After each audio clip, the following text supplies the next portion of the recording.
This is dedicated to my family, my friends, the people whom have cried and have never been heard, and to the justice that has lingered within the air throughout all these centuries, that this may change the minds of the envious and of those whom have chosen the path of destruction and ruling of the poor and the simply rich at heart.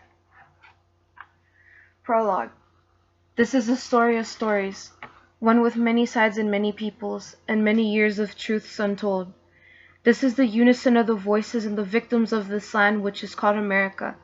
This is the cry of the wolf that sits alone in the dark, waiting for aid in its company. This is the collection of tears and the cuts at the seams of the people. It is the almighty feel and desperation for equality amongst all. It is the story of my peoples, of all and all whom have suffered this injustice throughout our homeland. This is the time which we have yearned for, the time which we have waited for.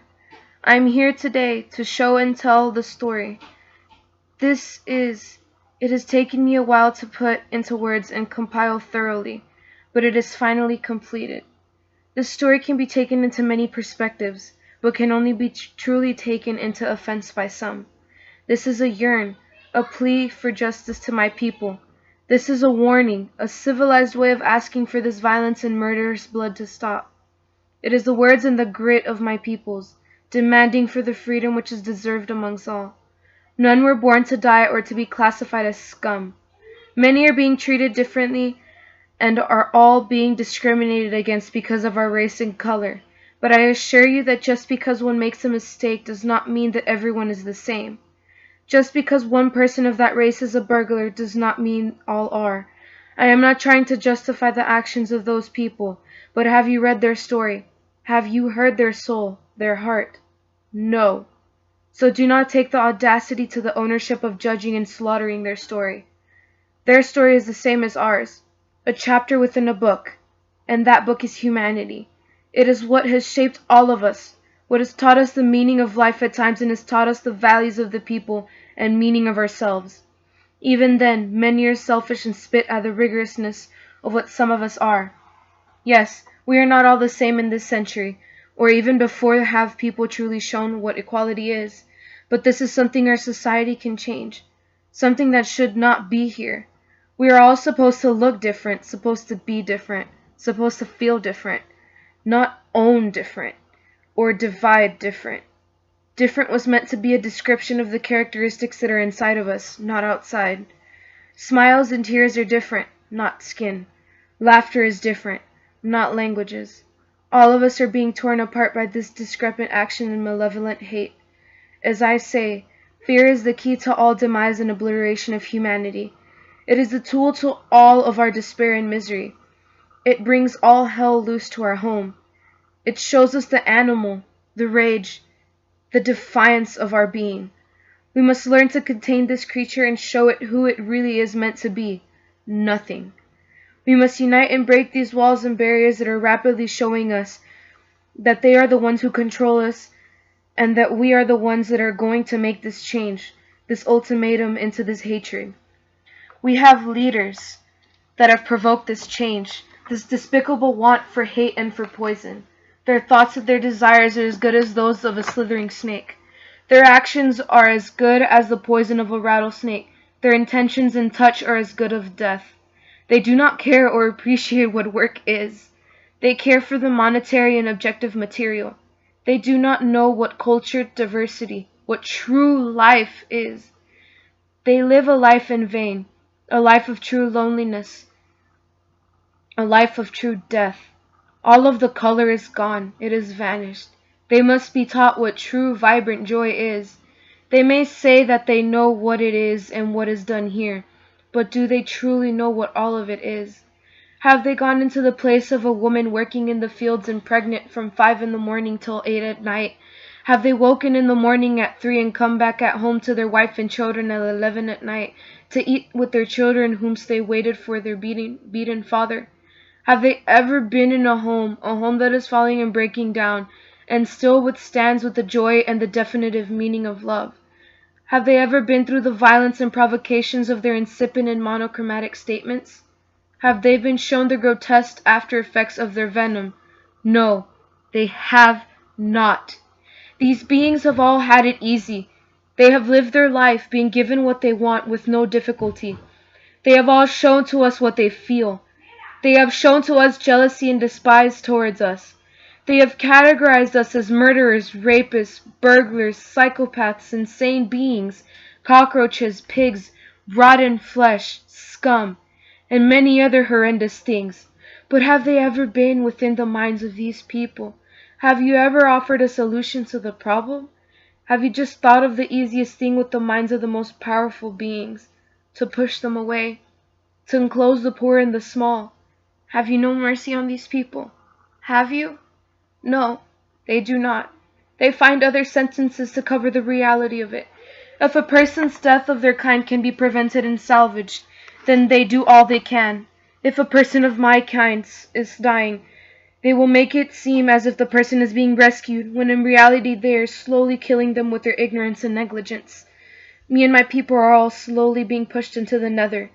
We are being sold off one by one, not being cared for or given any sort of importance. It is the true demise and the beginning of oblivion for us all. It is truly rather devastating and so minute, the minds of those who claim to be supreme and worthy. There truly is no way of deeming who is true to the power of humanity and who is the true giver of death. There can be no take in this decision. This power can only be given to our mother herself and the stars. They are the true judges of our cycle and all that lives. The animals live their lives, hunting and seeking shelter from one another throughout their entire lives.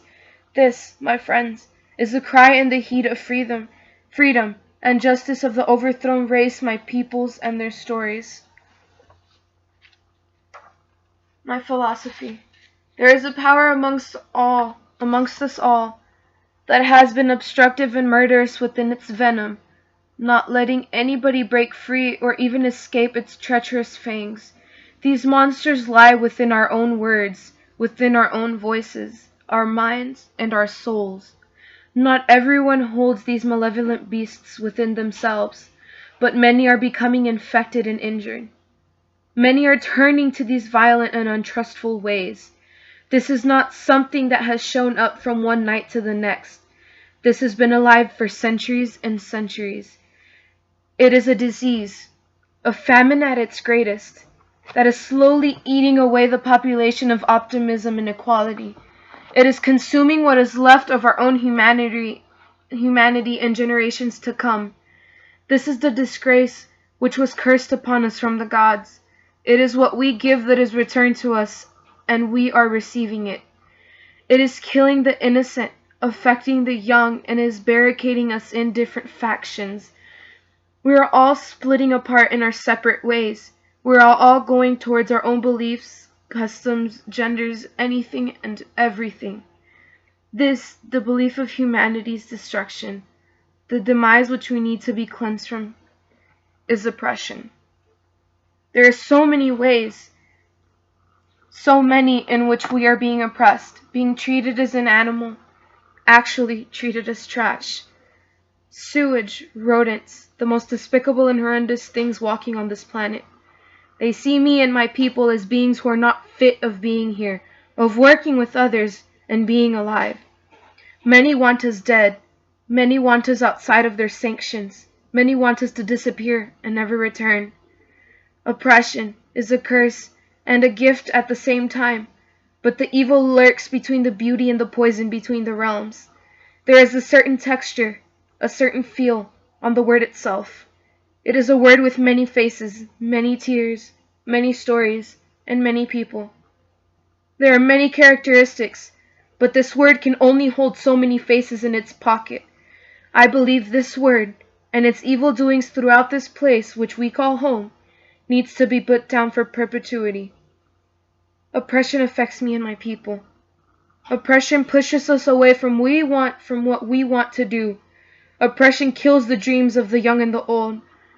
Oppression has taken a hold of those who want power through the weakness and disadvantages of others. Oppression is a weapon, not a tool. Oppression suffocates the dreamers. It asphyxiates the soul. Oppression breaks our foundations. Oppression tears apart our seams, our peoples. Oppression separates the weak and the strong. Oppression kills any sort of hope or salvation to my people. Oppression is a shield to loneliness and a sword of stone to those whom were chosen to use this despicable curse. These things need to dissipate slowly. They need to leave the earth's air, its waters, and its beauty. It is slowly being inhaled by the youngest of offspring and culture. Me and my people are losing the senses of who we are, of who we were meant to be, and what makes us who we are. These ghastly words and curses, enchantments, and potions are what we need to be cleared off of our homes. The home me and my people call America is slowly being turned into something else. America, the land of the free, is not what it used to be. America is a land of those who hold power. America is a land of those who are rich. America is a land of those who are fair-skinned. America is a land for those who were born with privilege. America is a land of those who are worthy of being given everything. America shouldn't be a land of privilege. America shouldn't be a land of fair skin. America shouldn't be a land of worthiness. America shouldn't be a land of power. America shouldn't be a land of monetary riches. America should be a land of true freedom, of true diverse culture. America should be a land of free choice and a land of equality. Nobody should be judged by their physical or by their social characteristics, because we were not meant to be the same. We were all born with fair skin. We were all born with different backgrounds and different perspectives on life. Even though we hold this knowledge, there is still that drop of venom that lurks inside those who are truly able to claim America as their home. The land of our founding fathers, of the gods, of humanity, has slowly faded into the calamity of ages. America, as it should be, needs to be broken away from the chains of despise and bitterness. There needs to be a transparent view on the one that we now have left of quote-unquote America. Its demons' intentions lurk within every corner, rotting away and reviving at the deaths and suicides of our nation's children. America has shown its beauty and graces upon its people, and this mantle which encloses us with acceptance and lustful reproach. The layers give us this reminiscent ache and reassurance from the barracks of our own worlds and our own safety. We create our own barriers with the gifts of these mantles that have embraced us throughout so many lonely stars and magnificent creations, our minds. These wondrous things have also ever been loyal and distrustful to us at every rising and lowering of the sun's circus. This being within us called our mind. It is what creates and destroys humanity. It is what we feed off of and what we die of. Our minds are the character, the essential part of us that gives us power, that gives us weakness, that makes you choose, do I really want to be here? Do I want to leave? And make us question, who are they? Do they even belong here? We, as human beings, holding this power from the mantles, have made us question other beings' existence and presence within this world. America is a forgiving and embracing place. So why is there so much hatred and anger? Why must there be remorse? Why are there factions within our own humanity? Is this what these mantles have cursed us with? I do not believe so. Oppression, the slithering serpent which tricked many species before, has now come upon us all and is coming back for its resurrection in our lives. Life is meant to be loved, and love to be lived, not thrown away and consumed by our minds' reprimanding hands. We must learn to fight off this venom put upon us by Adam and Eve. We must learn to cure ourselves of this sickness that has come forth and devoured the little bit of sanity that humanity has left. We must murder the darkness and allow the light to enter into our souls and our mantle's creation. The future lies within our own hands, and we must learn what there needs to be done to rid of this poison and toxin, consuming the littlest bit of sanity that remains within this world. Very few have been salvaged from the depths of this ravaging hell, but some have been consumed again and again. a never-ending cycle of death and life. This was not the life that was meant to be for humanity. Our kind was meant to rejoice and live upon the beauty and joyousness of life and creation itself. We must live on and enjoy the fruits of what we can see, not look beyond what we cannot. For that is where malevolence lies and destroys our beginning and end. It comes in and consumes our vision, blinding what lies before us. This fruit is forbidden, and we must look at the visible. This venom will gradually dissipate and leave our realm into another which cannot hold any spark or ray of light. It will leave and never return. This darkness will return into where it came from. This malevolent, ravaging hell will forevermore be erased and cleansed from our souls. We will once again be rejoicing and reunited with our own selves and our ancestry. We will be liberated from these chains of toxins and pain. We will, once again, be free from the destruction of oppression.